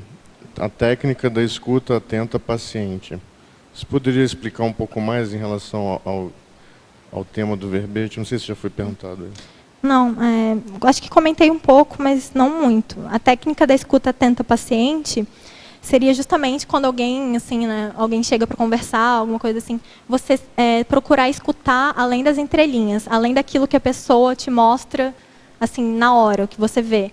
Porque, como a gente estava até conversando, a pessoa que está na sua frente, ela não vai estar agindo daquela forma, ela não vai estar sendo estressada do nada, nem nada disso. Ela sempre vai ter um histórico de vida, um histórico de outras vidas também, e, assim, os problemas pessoais, tudo isso. Então, essa escuta atenta paciente seria justamente você conseguir escutar, né, e fazer a leitura energética daquilo que está se passando com a pessoa e conseguir perceber, assim, do que essa pessoa precisa, né? O que eu posso fazer para tornar o dia dela melhor, por exemplo. Posso fazer mais uma pergunta?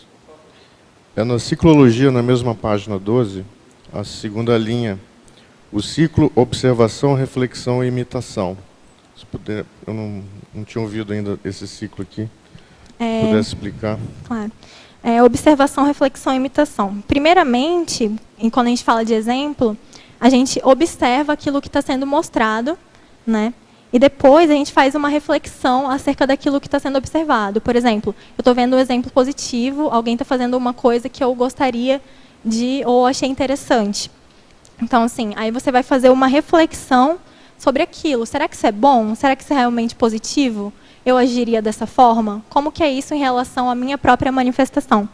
Depois viria a imitação. Ou seja, se você acha que um exemplo é positivo, se você acha que aquilo é legal, que pode fazer bem para você, você imita. Mas não seria uma imitação assim à toa, seria uma imitação saudável.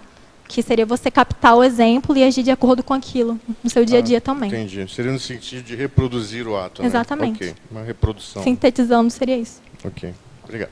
Ok. Pessoal, deixa eu só aproveitar aqui e divulgar alguns cursos que nós vamos ter agora nas próximas semanas e meses, tá? Agora, entre os dias 9 e 10 do mês que vem, janeiro já, ano que vem, 2016, nós vamos ter o curso Lucidez Retrocognitiva. Você já investigou os arquivos da sua holomemória? Então, o curso teórico e prático com formação de campo retrocognitivo, cujo objetivo é desenvolver a autopesquisa mnemônica a fim de melhorar o desempenho retrocognitivo dos participantes. Esse curso ele vai ser ministrado pela professora Daiane Rossa, pela professora Michele Pontes e pelo EPICOM Pedro Fernandes. Então, é uma realização da Consecutivos, a IC especializada no processo de retrocognição e de holobiografia. Nós vamos ter também aqui, pelo CAEC, o curso Técnica de mais um ano de vida intrafísica. Esse curso já está na 6ª turma e a proposta é que as pessoas apliquem a técnica de mais um ano de vida. Então, agora iniciando em janeiro, dia 15 de janeiro do próximo ano, 15 de janeiro de 2016, ou seja, no mês que vem. E ele tem, ele vai até 8 de janeiro de 2017. Então, é a aplicação da técnica de mais um ano de vida, são 4 módulos, e aqui com uma equipe grande, docente, professora Alba Cardoso, Ana Cláudia Prado, Elizabeth Rodrigues, a nossa Beth, né? Isabel Manfroy, Isabel Conceição, Luimara Schmidt, Marcelo Silva, Malu Balona, Marlene Koller e Wilson Henning, e com a participação especial, então, da Conscius, ok? Técnica de mais um ano de vida intrafísica, aqui a partir do CAEC.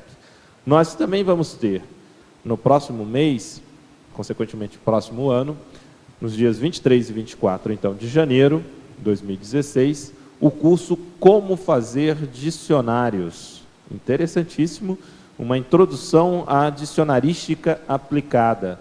Isso aqui é feito, então, a partir do CAEC, também com o CINEL, que é o Conselho Internacional de Neologística, a partir da Unicim, e a CODCONS, que é a CI, a IC, né? Quer dizer, o Colégio Invisível da Dicionariologia Conscienciológica, o CODCONS. Então, como fazer dicionários, um curso que nós vamos ter aqui em janeiro. Vale a pena também aí o pessoal se organizar.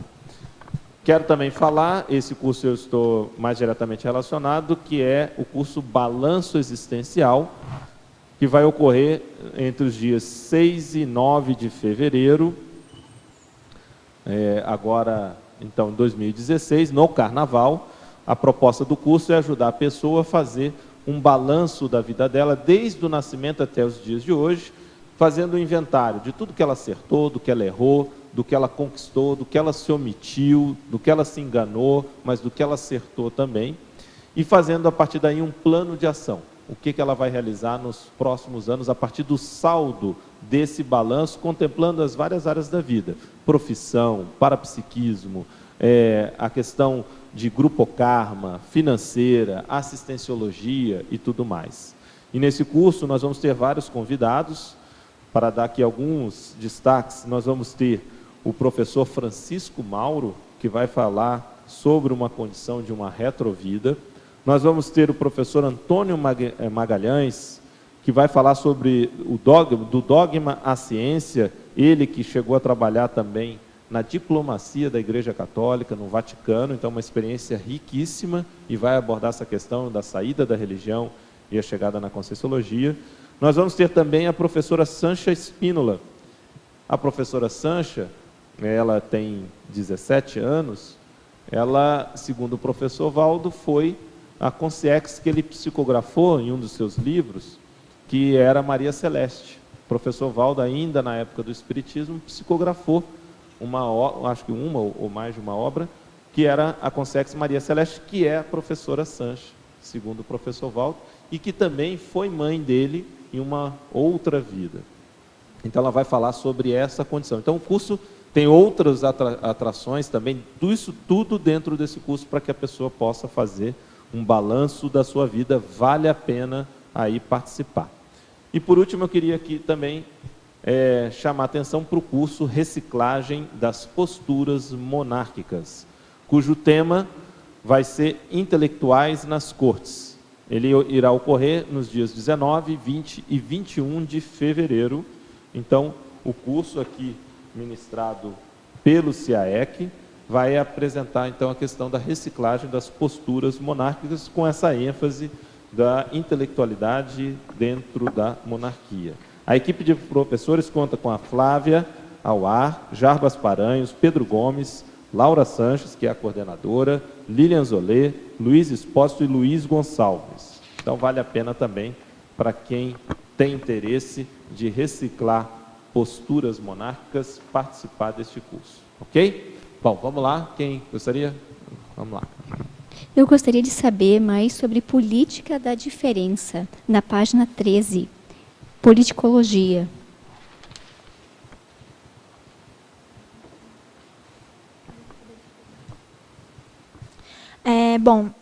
Política da diferença seria justamente você, ao interagir com as pessoas, se atentar à questão do universalismo. Né? Seria, então, você agir de forma, assim, a pensar, não é porque, independente de cor, independente de raça, né, independente de classe social, você justamente se ater à questão do universalismo nas suas convivências. Seria isso. Okay? Agora vamos na questão de teletertuliana, no caso, lá de São Mateus do Sul, aqui no Paraná. Professora Niádva, me identifico muito com a IVEX e, apesar de ainda estar na idade de começar a aplicá-la, já tenho uma filha pequena. Ela fez esse comentário, mas não tem a pergunta aqui, então acho que vem a outra agora. Fatologia, a pergunta dela. Página 11, terceira linha de baixo para cima. Poderia comentar a escolha da profissão facilitadora do complexo? Bom, é uma questão diferente. Acho que talvez você comente essa primeira informação dela e depois entrar na pergunta. Eu vou repetir. É uma moça. Tá? Ela é uma moça. Ela aqui, ó, me identifico muito com a IVEX e, apesar de ainda estar na idade de começar a aplicá-la, quer dizer, deve estar abaixo dos 26 anos, né? Já tem uma filha pequena. Ela não faz nenhuma menção em seguida. Então, acho que você pode comentar sobre essa condição dela. Essa questão de ter até 26 anos e não poder mais aplicar a técnica da INVEX, eu acho assim, a partir do momento que você se posiciona e quer ter metas de vida, isso independe da técnica que você vai aplicar. Eu acho que, sim, a reciclagem existencial também é uma técnica muito boa e ambas são técnicas de viver. Né? Então, assim, independente da técnica que você vai aplicar, as duas têm o mesmo objetivo, que é o completismo existencial. Né? Então, assim, independente disso, eu acredito que você possa ter metas super interessantes na vida, independente de aplicar a INVEX ou não. Agora, uma dica fica, a professora Bárbara Maia também tem uma condição similar, ela não tem filha, mas ela é reciclante, mas é jovem. E ela sentia essa necessidade de ter um trabalho de trazer os jovens reciclantes, né, que acabaram não podendo aplicar, por um motivo ou por outro, a técnica da INVEX. Então, a professora Bárbara Maia, ela é lá de Curitiba, do IIPC de Curitiba. Vale a pena aqui, essa teletertuliana, entrar em contato com o Instituto Internacional de Projeciologia e Conscienciologia, a unidade de Curitiba, e procurar pela professora Bárbara Maia. Ela tem organizado o grupo de jovens reciclantes. Tá? Além disso, ele não está aqui hoje, mas o Fernando, ele fez o programa Verbetografia comigo também, e o nome do verbete dele é justamente esse, Jovem Reciclante. Então, se tiver interesse em aprofundar, né, os assuntos e aprofundar o estudo sobre esse tema, é muito interessante o verbete dele também.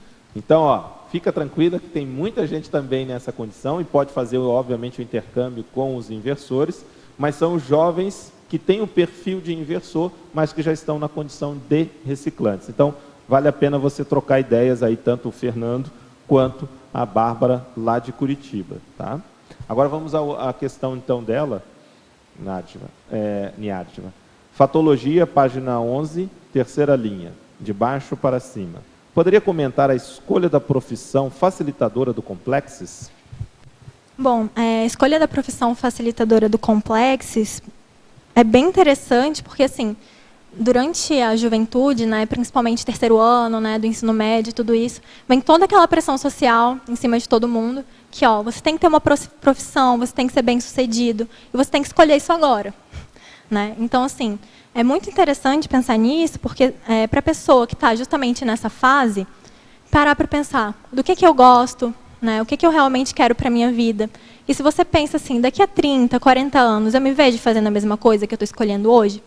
Né? Eu acho assim, é uma fase que dá muita ansiedade para o jovem, é uma escolha que é bem difícil também, bem complicada, mas que ela não precisa ser um peso. Né? A partir do momento que você se conhece, a partir do momento que você tem autopesquisa mesmo, e você consegue definir do que eu gosto, quais são os meus traços, né? O que eu acho que eu posso passar de melhor para as outras pessoas. O que eu acho que eu, enquanto consciência, né, enquanto pessoa individual, né, eu mesma, o que eu tenho de melhor para passar. E fazer isso com calma, com tranquilidade, porque assim, eu sei que é muita pressão, eu também já passei por isso. Né? Terceiro ano é aquela bomba assim, de coisas difíceis que você tem que escolher simplesmente, e você tem que passar por aquilo. Mas a primeira coisa assim, que eu daria de dica é justamente, primeiramente, tranquilizar. Porque se você escolher uma faculdade que você não gosta, não tem problema. Você sempre vai poder retomar e realmente pensar em que você é bom. Então, assim, não é a escolha mortificante da vida, mas é uma escolha difícil, é uma época difícil, mas que ela pode ser superada a partir do momento que você vê no que você é bom de verdade. Isso aí permite complementar aquilo que ela é boa, né, que tem aptidão, que tem facilidade, e aquilo que ela também tem motivação, né, tentar fazer essa convergência. Mas, obviamente, que tem algumas dicas que podem ajudar nessa seleção. Por exemplo, tem profissões que são mais assistenciais do que outras, certo? E tem profissões também que podem ser uma automimese, normalmente aí a gente já considera desnecessária. Então, ver aquilo que vai ser mais assistencial dentro do que a Niad colocou, de motivação pessoal, né, de talento pessoal também, mas aquelas profissões que são mais assistenciais. Então, de uma maneira simples, você tem profissões, tanto na área de educação quanto na área de saúde, que geralmente a pessoa vai acertar mais. Claro que isso a gente não pode colocar como uma regra que é para todo mundo. Às vezes, por exemplo, a pessoa tem que ir para o direito ou outras áreas. Mas para a pessoa levar isso em consideração, o que ela vai poder fazer assistência e que ela se motiva e que ela vê que tem uma certa competência para aquilo. E tem outras profissões que não vão ser muito adequadas, né? Eu quero ser delegada de polícia, né? Talvez não seria, se ela agora vai escolher, talvez não seja o mais adequado, porque vai mexer com arma, isso e tudo, a gente sabe toda a condição. Então, se ela já tiver, se você, né, teletertuliana, tiver já os critérios também de exclusão, já vai facilitar muito nessa escolha. Eu quero seguir carreira militar. Não é o ideal, né? Não é uma condição estando lúcida hoje para isso a gente falando de uma forma geral. Então, vê o que você pode considerar para evitar, vê o que tem motivação, que já tem uma certa aptidão, talento, e, a partir daí, poder escolher o que tem uma motivação que seja mais assistencial. Né? Era esse, Fernando, que você estava falando aí? Ah, tá. Fernando, você foi citado aí, o seu nome em vão, não foi em vão, né? Mas não sei se a câmera pode focar ele ali, focou já. O Fernando é que indicaram uma pessoa que ela é jovem reciclante. Então ela estava perguntando, ela se identificava com a questão da INVEX, e só que tem a condição de ter uma filha pequena, e aí a Niadva citou o verbete que você está escrevendo, não é isso? Já defendeu, que é o jovem reciclante. A gente também comentou da Bárbara Maia lá. Se você quiser comentar alguma coisa, aproveita, só fala aí para... Acho que esse assunto também é pertinente aí.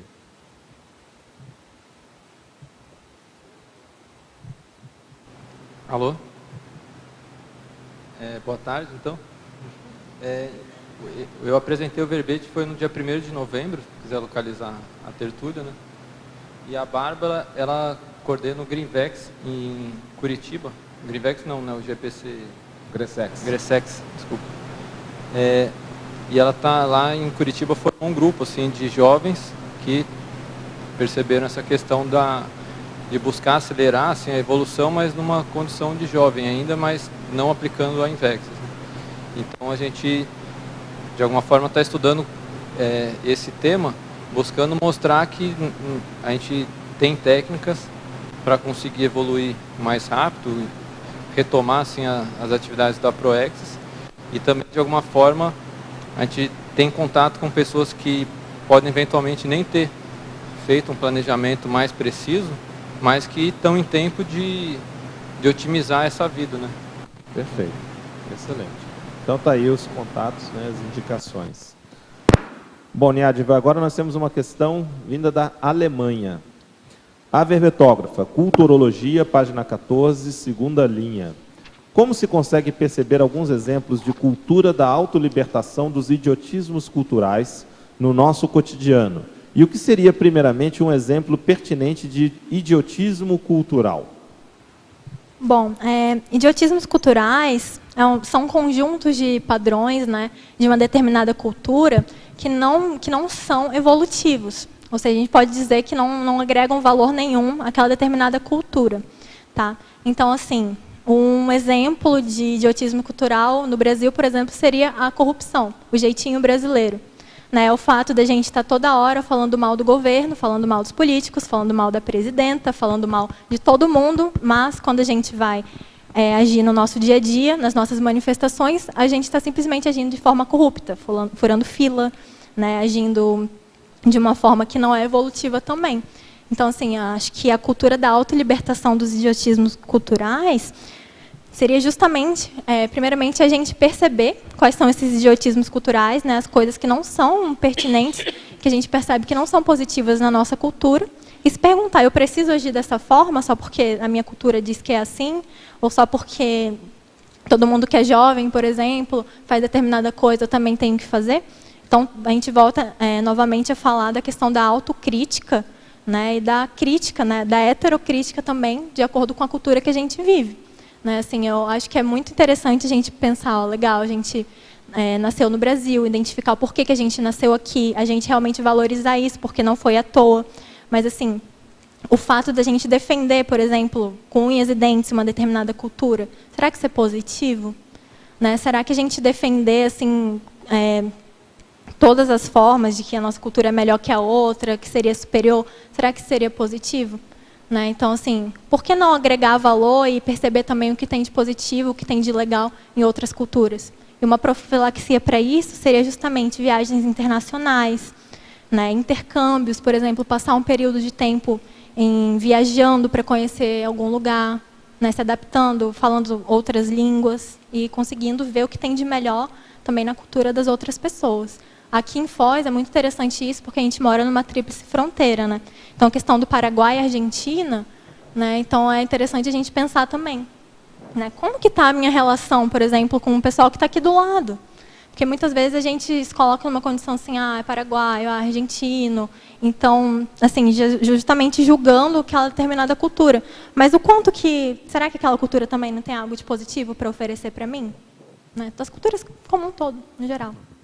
Agora, só para complementar, você tem de exemplos também de idiotismo culturais, assim, bem evidentes, né? Quando, como você mesmo falou, né, de uma prática que não é evolutiva, sobretudo nas tradições dentro de uma certa cultura. Para ficar bem claro isso, tourada na Espanha, como tem em outros lugares. Quer dizer, é um idiotismo cultural, quer dizer, é algo que está totalmente inadequado. Mutilação, né? genital. Mutilação genital em alguns países, inclusive hoje ainda existe isso, né? A questão, por exemplo, da Alemanha, que essa pessoa é da Alemanha, o Oktoberfest. Então, quer dizer, ela é da Alemanha, está na Alemanha. Oktoberfest na Alemanha, a questão da bebida, né, o alcoolismo, né, o culto ao alcoolismo, que acaba sendo isso. Então, isso são exemplos, e tem aqui a influência forte, por exemplo, em Santa Catarina, isso, devido à colônia alemã. Então, você tem o idiotismo cultural, não são essas práticas que são legitimadas culturalmente, muitas vezes, não só legitimadas, são valorizadas, e aquilo é totalmente uma idiotice. Quer dizer, vem de idiota mesmo. Você pega, por exemplo, aquela festa de São Firmino, lá, se eu não me engano, é na Espanha também, que eles soltam os touros no meio da rua e o pessoal sai correndo. Já viram aquilo? O que é aquilo? Aquilo é exemplos clássicos de idiotismo cultural. Você pega o Japão, por exemplo, Harakiri, que é a questão do suicídio. Então, é outro exemplo de idiotismo cultural. E assim vai, né? Nós temos aqui no Brasil a ênfase maior de carnaval, aquela coisa toda, e o pessoal fica naquilo. Às vezes você vê a pessoa fica o ano inteiro sem comer direito, sem investir em educação, numa favela, para comprar a fantasia para depois desfilar na escola de samba durante 40 minutos. Quer dizer, isso são exemplos de idiotismo cultural. E aí o que você falou, realmente, Niadva, da questão da criticidade, é fundamental para a autolibertação, né, da pessoa se libertar. Então ela tem que ter crítica, inclusive dos tradicionalismos, tanto externos quanto do qual ela faz parte, né, onde ela nasceu ou onde ela vive, isso tudo é muito importante. Né? Sim, acho que vale a pena ressaltar novamente essa questão da criticidade, né? Porque é justamente assim, logicamente, quando a gente fala em cultura, que a gente fala assim, muitas vezes dá aquela dorzinha, mas é minha cultura, mas eu nasci aqui, eu tenho que defender isso, né? Ou em relação às outras culturas que você tem algum tipo de afinidade. Mas vale a pena, assim, justamente ser crítico e parar para pensar, será que isso seria realmente positivo para as consciências que estão agindo daquela forma? Né? Infanticídio entre os índios, por exemplo. Aqui no Brasil isso ainda acontece hoje, atualmente. Quer dizer, se o neném índio nasce com algum problema físico, eles matam. Algumas tribos ainda hoje matam. Saiu até matéria recente, semana passada, na mídia, justamente dessa discussão. Então, isso é um exemplo enorme de idiotismo cultural, para não cair, a criticidade é para não cair no relativismo cultural, que aí, pronto, se pode tudo. Então, você tem um limite até onde vai a aceitação da diferença, obviamente, né? O limite da tolerância. Mas antes tinha ela ali, a Patrícia, para falar. Niadva, diversos locais do verbete, você pontua a questão do grupo, da coletividade. A minha pergunta é a seguinte, na sua percepção, você fez isso porque você entende que o jovem ainda é muito individualista, egóico, ou porque ele ainda sente muita necessidade de autoafirmação no grupo? Justamente, Patrícia, por conta dessa necessidade do jovem de autoafirmação. Né, o fato, assim, o jovem, no geral, a gente vai sempre estar ligando muito para o que os outros estão pensando e o que os outros estão julgando de acordo com a nossa vivência. Então, assim, essa questão do grupo, eu citei justamente para a gente pensar nisso. Será que eu só estou agindo de tal forma porque está todo mundo do meu grupo agindo? Ou porque, por exemplo, tem uma pressão para eu ser daquela forma? Né? Foi justamente por isso que eu coloquei.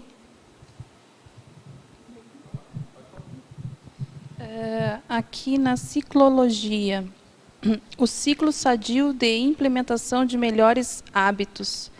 Esclarece isso para a gente, até para aquela pessoa que quer ser um inversor.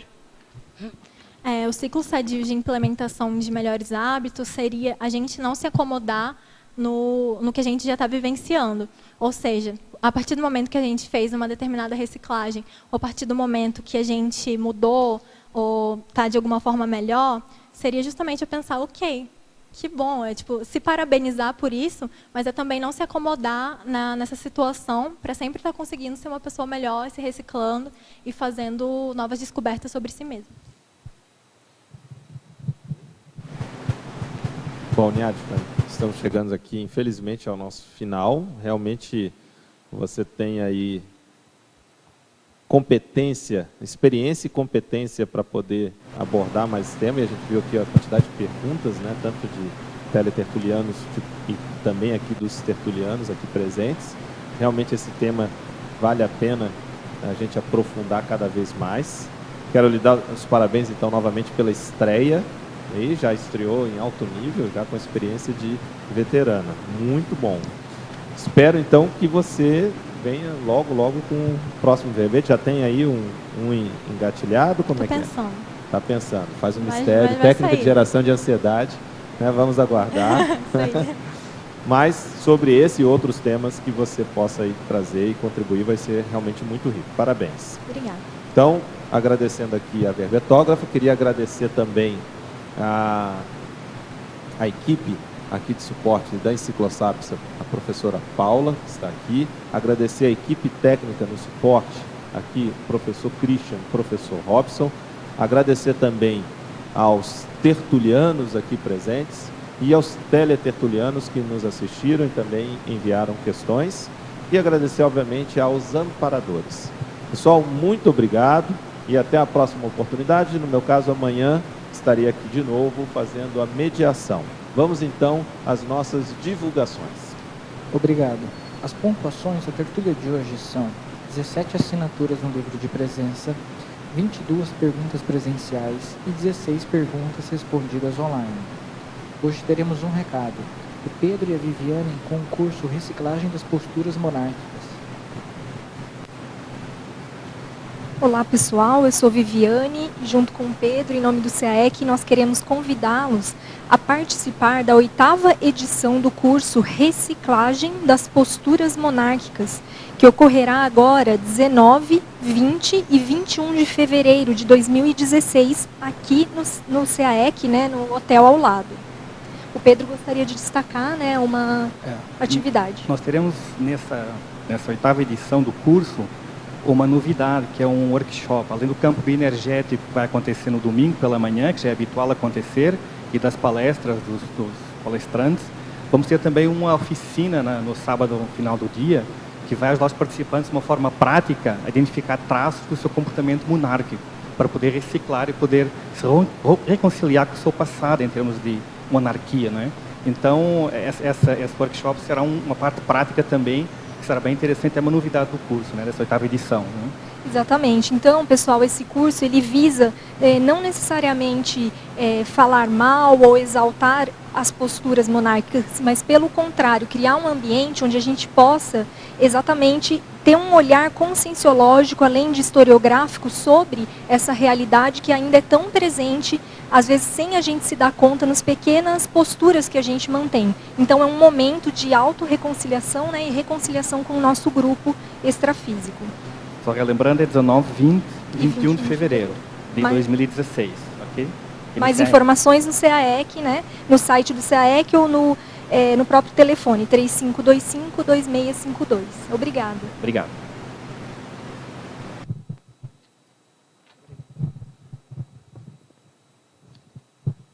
Para amanhã, teremos o verbete Década Ambiental, especialidade Biocronologia, e a verbetógrafa Marlene Koller.